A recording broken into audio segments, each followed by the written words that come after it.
Welcome back to another amazing episode of Rounds of the Knight's Table. I'm Jim. Still not here. Today we're going to talk about How to Train Your Dragon, The Hidden World.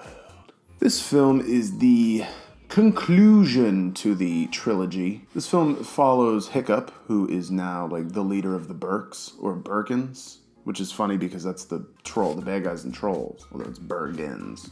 What's a letter here and there? A lot if you ask Pat Sajak. This takes place a year after the conclusion of How to Train Your Dragon 2. Really centers around the relationship between Hiccup and Toothless. They're still rescuing all these dragons, but Berk is becoming flooded with dragons. Can you imagine that fucking smell? I don't know if you've ever been to a chicken farm. That smell has got to be ferocious. So this guy Grimmel, who is the dragon slayer of all slayers, eat your heart out, Night King. He shows up on Berk and he's like, hey, this is what's going to happen. I'm going to catch your fucking Night Fury and I'm going to kill it. There's concerns brought up about the overpopulation of dragons, and so he wants to fulfill his father's journey and something he'd talked about, and that's finding the hidden world. They decide the threat is real and they're going to go.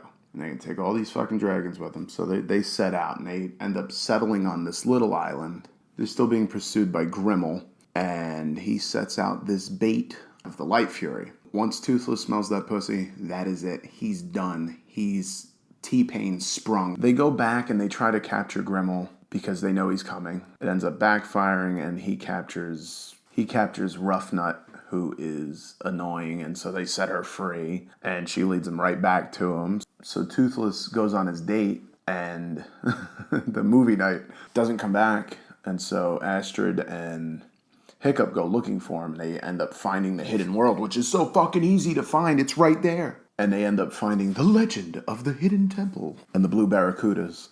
And the Light Fury has already set up shop. She's got a bunch of dragons down there already. Toothless is the man. He's the alpha man. And so these other dragons spot Hiccup and Astrid, who just found this place by, oh, there it is, right there. And they're not happy that they're there. And that's when they realize this can't be the new Berk. It's better for the dragons that they're not there. But I thought the end was really cute whenever he brings his family out into the water and Toothless and the Light Fury pop up and their little kids pop up and they're checking it out.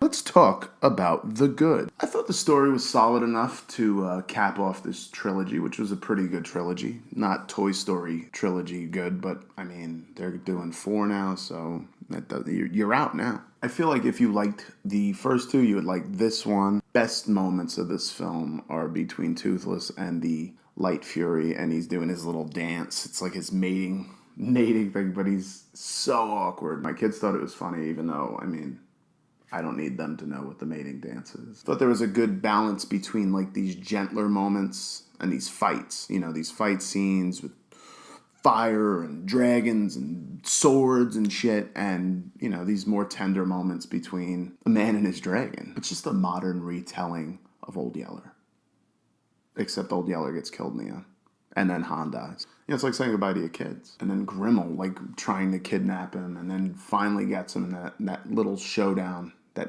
I don't want to call it epic because it certainly wasn't that. There's a struggle at the end with Hiccup getting Toothless back and the Light Fury having to save Hiccup just before he hits the water, and Grimmel dies. Jay Baruchel, I think, he's got an annoying voice, but he really fits this role. I really feel like he only got this role because he's like, hey, guys, you give me the lead, I can get Jonah Hill as a secondary character. They're like, oh, all right, we like Jonah Hill. Academy Award nominee. Let's talk about the bad. The way it fumbles about with the love storyline between Astrid and Hiccup. They're like, oh, we want to get married. We don't want to get married. We want to get married. They end up getting married, having kids, to which he still has to go find his dragon. It's like cheating, saying goodbye. I don't like when they do that in movies. You say goodbye and that's it. You do it the way Bradley Cooper did it in A Star is Born. You say goodbye. It just came too easily to the good guys too. Not that Grimmel didn't have them at certain points and he managed to kidnap Toothless, the Light Fury, a bunch of dragons, but I don't know, I just felt like the good guys got it a little too easy. Maybe I needed a death in there,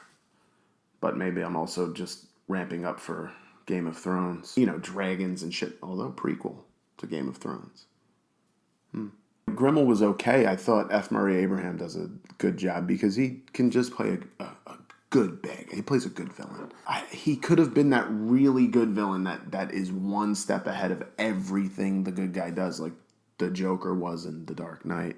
And then the movie felt really long. Even the way they find the hidden world, it's like, oh shit, there's a big circle in the middle of the water. It's gotta be it. Just fumbled about with some of its secondary characters. My final thought. If you have kids, I recommend seeing it. It was enjoyable. It certainly had its moments. It's not Disney, it's not Pixar, so you know it's a little less, I think, in the storytelling. It shines through Toothless, pulling on your heartstrings a little bit with a boy having to say goodbye to his best friend. I'd score this film a 7.7 out of 10. Again, I recommend seeing it. Check it out. Let me know what you guys thought in the comments. If you like this movie, what you guys thought of the original two and how this one holds up to that. Shout out to new subscribers. Matt Ammons, my fellow Coheed family man. If you like this video, you already know what the fuck it is. Hit those likes. If you're new here, hit that subscribe, and we will check you out next time, only on Rounds of the Night's Table.